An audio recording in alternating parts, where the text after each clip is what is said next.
Hello, welcome to my channel Travel with KL. Handle is at KL Wanderlust and I am your host Kakoli.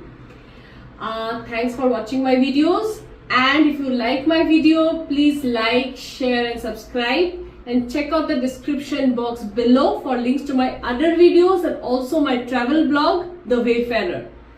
So this is the last section of my Australia travel tips, and I'll be covering, yes, one of the favorite cities in the world, Sydney.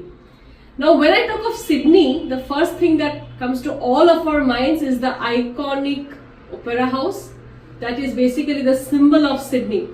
And I'm sure any one of you who is planning a trip to Sydney will definitely book a tour of the Opera House. Now here's the catch. Don't book just a tour, book a show. Because the acoustics are just amazing. I mean, you have to experience them.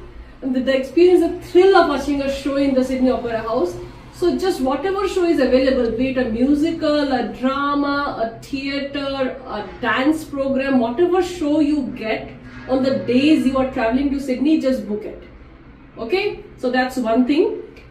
Number two, and this is something which you won't find in most of the tour packages or on most of the tour advisories. So, and I actually came to know of this a few days before my trip to Australia, because a dear friend, Dr. Thomas, thanks Dr. Thomas if you're watching this, he had actually recommended this, the Bondi Coogee coastal walk. Now this is something you cannot miss in Sydney. It's one of the most scenic walks and just offers spectacular views. And when you are on this route, it's about a 6 kilometer stretch. So even if you cannot do the entire stretch, you can maybe stop at a place called Bronte, which is a 3 kilometer walk, and you can actually, I mean, if you're tired, you can actually call a cab anytime, but try to do the walk.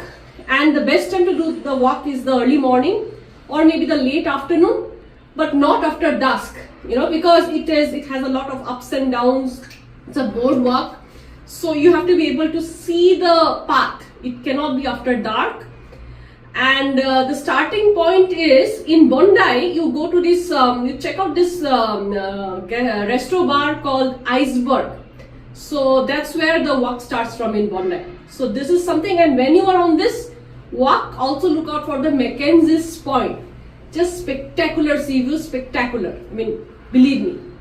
The third thing which you should do is go to the Royal Botanical Garden of Sydney, sprawling several acres of lush greenery, and check out the rose garden there. Okay, one of the most awesome experiences while you are in Sydney. The other thing which you should do, especially if you are a seafood lover or a fish lover like I am, is check out the Sydney Fish Market. It's probably one of the largest fish markets in the world. Okay? Then you can of course do the Harbour Bridge walk if you have time. Okay, that's a thrilling experience in itself. The other thing is book an evening cruise. One of the Captain Cook cruises are usually quite good, and they have the option of cocktail cruise or dinner cruise. I mean, you can book either, but I would suggest maybe the cocktail cruise because you have to have the dinner at the Darling Harbour. Now coming to that, the food, you check out the food at the Rocks and the Darling Harbour. You have to experience the nightlife at the Darling Harbour. That's one of the must-do things in Sydney.